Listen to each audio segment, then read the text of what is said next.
आज का पहला पाठ उत्पत्ति ग्रंथ से लिया गया है। वचन संख्या है 1:1-2 तक।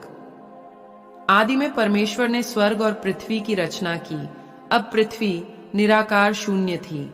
गहरे जल के ऊपर अंधियारा था और जल के ऊपर दिव्य वायु बह रही थी। परमेश्वर ने कहा, उजियाला हो, और उजियाला हो गया। परमेश्वर ने देखा कि उजियाला अच्छा है, और परमेश्वर ने उजियाले को अंधकार से अलग कर दिया। परमेश्वर ने उजियाले को दिन कहा और अंधियारे को रात कहा।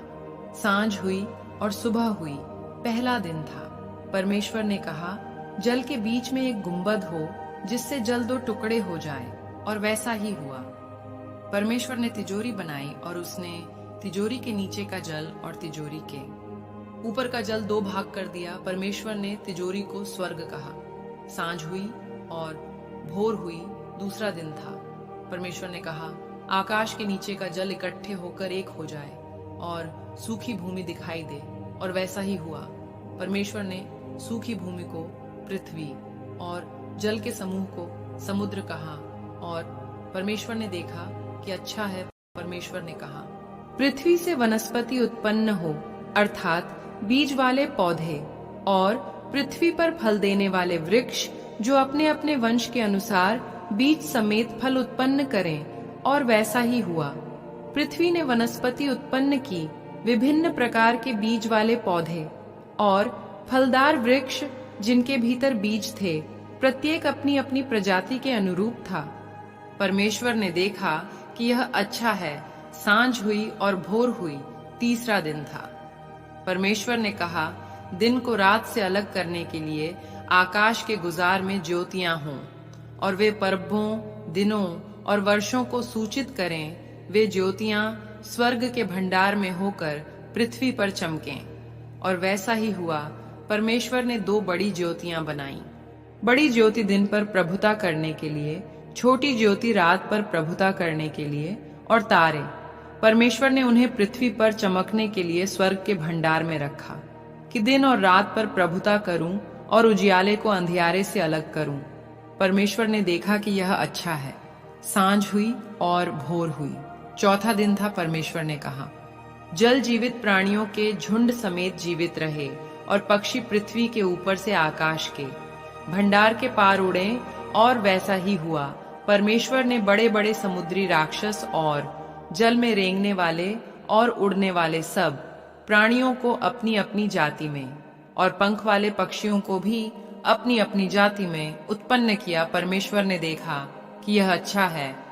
परमेश्वर ने यह कहकर उनको आशीष दी, फूलों फलों और समुद्र की तरह जल भर जाओ, और पक्षी भूमि पर बहुत बढ़े। सांझ हुई और भोर हुई, पांचवां दिन था। परमेश्वर ने कहा, पृथ्वी अपनी अपनी जाति में सब प्रकार के जीवित प्राणी, अर्थात घरेलू पशु, रेंगने वाले जंतु और सब जाति के बनेले पशु उत्पन्न करे, और वैसा ही हुआ।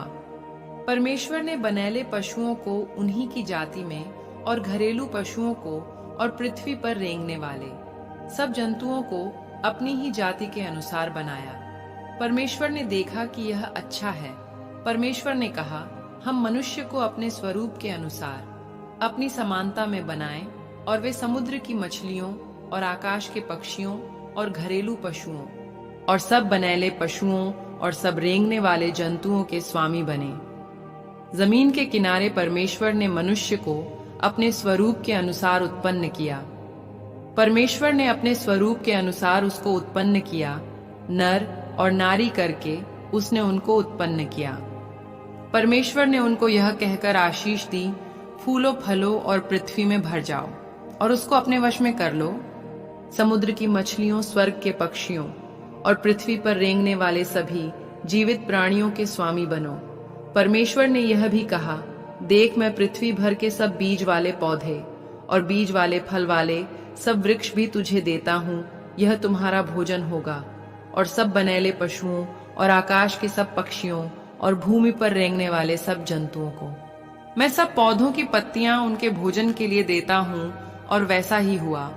परमेश्वर ने जो कुछ उसने बनाया था उसे देखा, और वह सचमुच बहुत अच्छा था। सांझ हुई और भोर हुई, छठा दिन था। इस प्रकार स्वर्ग और पृथ्वी अपनी सारी व्यूह रचना समेत बन गए। 7वें दिन परमेश्वर ने वह काम पूरा किया जो वह कर रहा था।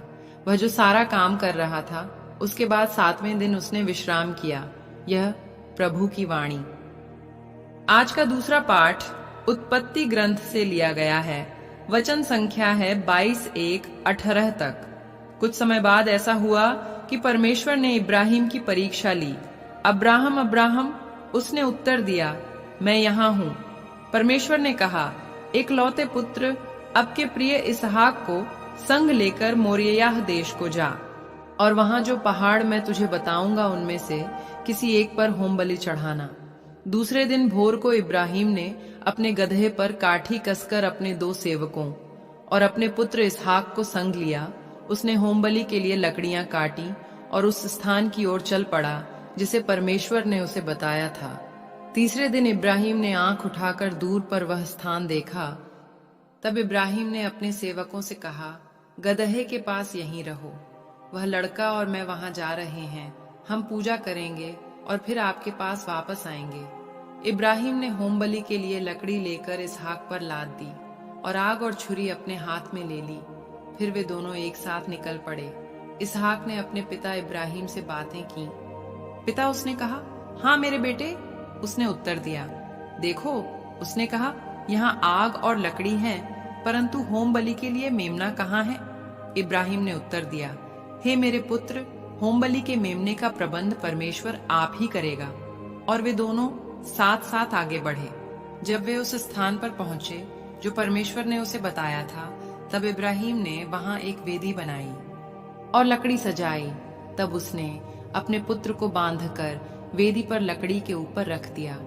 इब्राहिम ने हाथ बढ़ाकर अपने बेटे को मार डालने के लिए छुरी उठा ली, परंतु यहोवा के दूत ने उसे स्वर्ग से कहा, अब्राहम अब्राहम। उसने कहा, मैं यहाँ हूँ। स्वर्गदूत ने कहा, लड़के पर हाथ मत उठा, उसे नुकसान मत पहुंचाओ, क्योंकि अब मैं जानता हूँ कि तुम भगवान से डरते हो। आपने मुझे अपने प्रिय पुत्र से वंचित नहीं किया है। तब इब्राहिम ने आंख उठाकर क्या देखा कि एक मेढ़ा झाड़ी में सींगों से पकड़ा हुआ है। इब्राहिम ने मेढ़े को लिया और उसे अपने पुत्र के स्थान पर होम बलि करके चढ़ाया। इब्राहिम ने इस स्थान को यहोवा प्रदान करता है कहा, और इसलिए आज यह कहा जाता है, पहाड़ पर यहोवा प्रदान करता है। यहोवा के दूत ने इब्राहिम को दूसरी बार स्वर्ग से बुलाया।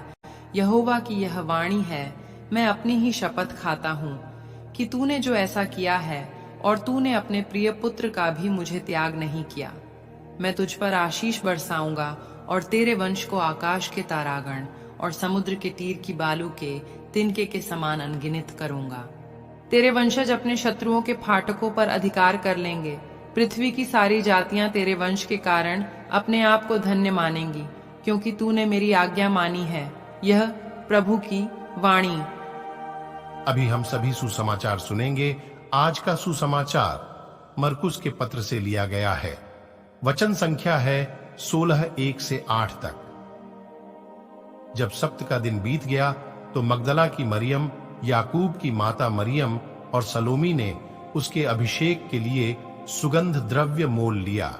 और सप्ताह के पहले दिन भोर को जब सूर्य निकला, तब वे कब्र पर गए। वे आपस में कह रहे थे, कब्र के द्वार पर से हमारे लिए पत्थर कौन लुढ़काएगा? परंतु जब उन्होंने दृष्टि की तो क्या देखा कि वह पत्थर जो बहुत बड़ा था लुढ़का हुआ पड़ा है। कब्र में प्रवेश करते समय उन्होंने एक जवान पुरुष को श्वेत वस्त्र पहने हुए दाहिनी ओर बैठे देखा और वे चकित हो गए। परंतु उसने उनसे कहा, इस प्रकार चकित होने की कोई आवश्यकता नहीं। आप नाजरेत के यीशु की तलाश कर रहे हैं, जिसे क्रूस पर चढ़ाया गया था। वह जी उठा है, वह यहां नहीं है। देखो, यह वह स्थान है जहां उन्होंने उसे रखा था। परंतु तुम जाकर उसके चेलों और पतरस से कहो कि वह तुमसे पहले गलील को जाता है। जैसा उसने तुमसे कहा था, वैसा ही तुम वहीं उसे देखोगे। और स्त्रियां अपनी बुद्धि के मारे, डर के मारे कब्र से निकलकर भाग गईं, और उन्होंने किसी से कुछ न कहा, क्योंकि वे डर गए थे। यह प्रभु का पवित्र सुसमाचार है।